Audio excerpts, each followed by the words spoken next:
Shoutout muna tayo mga kamanok. Shoutout nga pala kay Sir CK Sirama Cebu from Cebu City. Mukhang madami ding alagang sirama si Sir. O sa mga gusto mag-alaga ng sirama sa Cebu o sa mga kalapit bayan po niya, huwag po kayong mahihiyang mag-PM sa kanya. Shoutout din po kay Sir Galuk C. Hello po Sir. Si Sir ay isang sirama breeder din. Salamat po sa suporta Sir. Sa mga gusto mag-alaga ng sirama na malapit sa lugar ni Sir, kahit malayo sa lugar niya, kayang-kaya ni Sir ipaship yan. Wow. I-PM niyo po siya. At shoutout din po kay Sir Jim Sirama Dasma from Dasmariñas, Cavite. Matindi po ang mga hawak na imported lines nito. Meron siyang mga direct import na MGN saka YMG. Siyempre galing yan sa pinagkakatiwalaan nating kaibigan, si Ricowar Piancia. Hindi ko alam kung tama yung pagkakabasa ko sa pangalan niya. Pero isa yan sa pinakamalupit na nagsesarama sa buong mundo. Sa mga hindi ko pa po na siya shoutout, sa susunod po na video, baka kayo na po ang ma-shoutout ko. Don't worry po, lahat kayo ay ma-shoutout. Unti-untiin ko po kayo. Maraming salamat po. Another day mga kamanok. Ngayon pag-uusapan natin bakit kahit malakas kumain ang isang manok ay payat pa din. So, hindi basihan ang mga proteina na binibigay natin sa kanila sa mga vitamins kung ang mga bulate o yung mga parasites lang ang kumakain. So, dapat once in a while, dapat nagpupurga tayo ng ating mga alagang manok.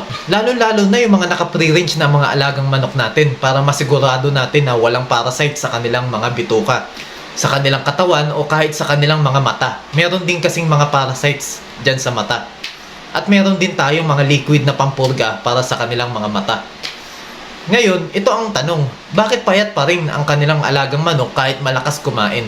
I'm sure 90% may mga parasites dyan o bulate. So, ipurga natin.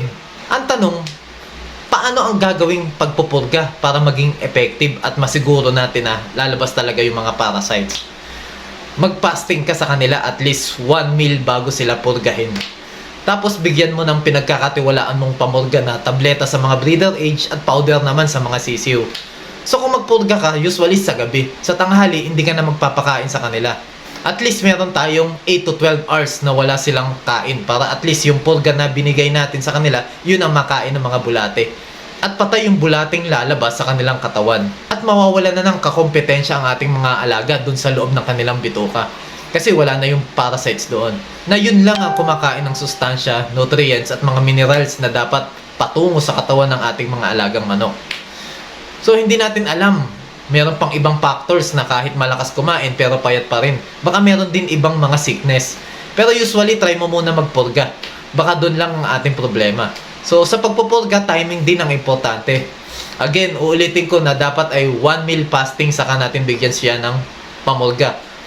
At least ma-eliminate natin yung mga parasites doon sa kanilang mga bituka.